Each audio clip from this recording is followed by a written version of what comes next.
Hello everyone. Hello subscribers.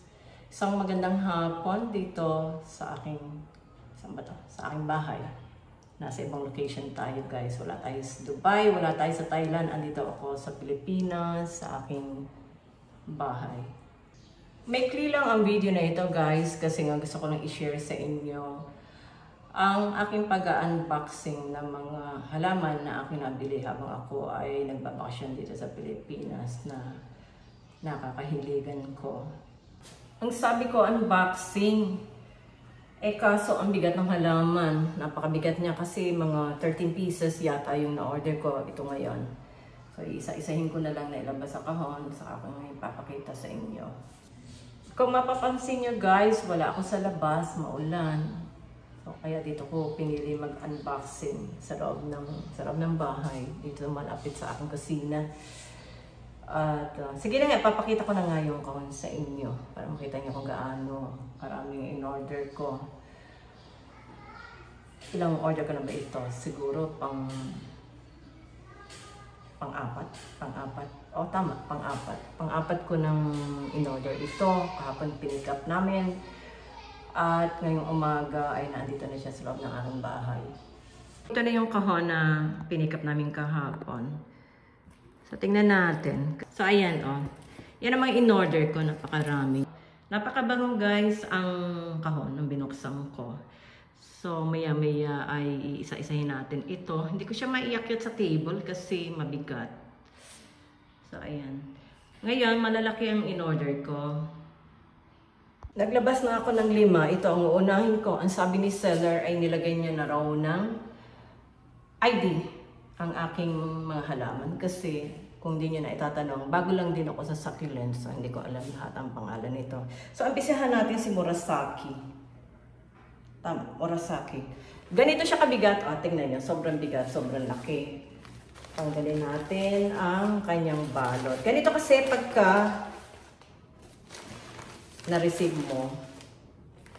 Mas prefer ko kasi, guys, ang potted. Ibig sabihin, yung lupa ay hindi tinatanggal. Ayoko na air dry. Kasi bago nga lang ako sa succulent. So, kaya ang ginagawa ko, nagre-request ako kay seller na ipadala ng may lupa. Medyo, nakaka-occupy ng malaking space sa kahon. Siyempre, extra charges pagka gano'n. Pero para sa akin, dahil nga beginner ako, so okay lang na gano'n ang gawin ko. Kasi simula na magsimula ako, proven and tested, buhay ang aking mga succulents. Very minimal lang yung namatay. Siguro mga 1, 2 lang. Kasi siya, nalusaw. Okay, okay.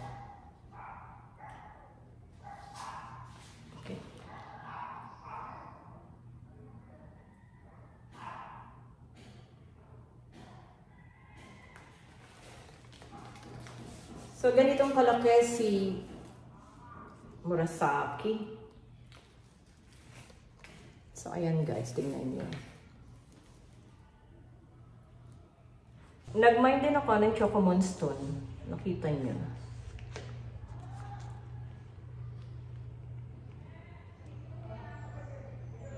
Super lush.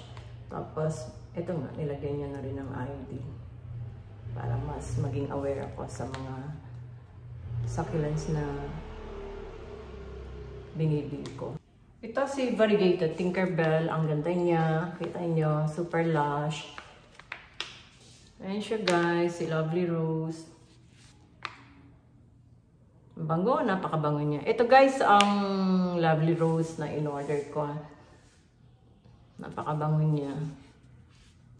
Medyo siya, hindi pa siya makahoy, pero siguro maalagaan ko naman ito at mapapatibay. Parang parang test, alam niyo, ang succulents para kasi yung nag-aaral ka rin. Ang dami mong madidiscover sa paghahalaman. Hindi siya ordinary na alagaan, natutubigan mo lang. Marami kang madidiscover. Heto pa. So ayan, guys, pagsasamasamahin ko na lang yan sa isang paso. Ito na nga si Koala. Alam niyo nung nakita ko to sa post ni seller. Gandang-ganda ako. So, ayan siya, guys. Sobrang ganda. Kita niyo.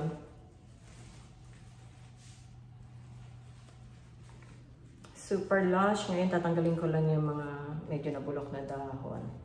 Tapos pag nasa paso na yan, sobrang ganda niyan. Super happy ako dito kay Koala. Napakaganda ng trail niya. Dito, ito yun, yung mahaba. Tapos dito, medyo naputol lang siya, so okay lang. Huli kong namain sa kanya. Gandang-ganda rin ako dito. Tingnan natin. Kasi nung mag-mine ako nito, talagang napakaganda nito. Ang dami pa nga namin nag-aagawan dito sa ano ba to? Frosty flower. So, ito yun guys. Oh, tingnan nyo, samahan nyo akong tanggalin ang tissue. Kasi ilang kami nag-mine dito, ang dami namin. Halos lahat yata nabenta niya ito sa live selling niya. Maganda nga. Sobrang ganda. So, ayan siya guys. Napakaganda niya. Si Frosty flower. Ang ganda, super ganda. Meron pa, dalawa na lang to guys. Natatapos na yung aking vlog sa unboxing ng aking mga succulents. Ito naman, ito yung, ano ba ito? Hybrid. Hybrid daw. Ayan, hybrid Tinkerbell. Isa variegated. Ito yung hybrid Tinkerbell. Tingnan natin yan. So, ito yun. Ito yun guys. Si hybrid Tinkerbell. Tingnan natin. Sabay-sabay natin panoorin kung ano ito. Kasi napindala niya to sa akin bago niya i-box yung aking mga items. Ay, sinimit niya ito. Napakaganda guys. Nagustuhan ko. Very colorful. Tapos ano siya. Super lush. Super nice. Ano ba pangalan nito? Teka, saan natin? Rococa. Sige, hindi pa ako naka-order nito. Siguro kaya ito ang inilagay niya. Si Rococa daw ito. So, tingnan natin kung gaano siya kaganda. Dahan-dahan kasi napakaselang. Baba ko muna. Napakaganda guys. Panoorin niyo. So, ayan si Rococa. Super steady. Buong-buo siya nakarating sa aking lugar. Super, lush. Tapos colorful. Tapos stable, very stable. Lastly, syempre hindi mawawala ang libre. May freebies palagi. So, ayan. Sabi ni seller, inilagay niya rin dito free. Ngayon, hindi niya nalagyan ng pangalan. Nilagay niya lang ng free. Itatanong ko na lang sa kanya kung ano ito kasi hindi ko rin masyadong alam. Pero napakaganda. Napakaganda rin ang pagkaka-air dry niya.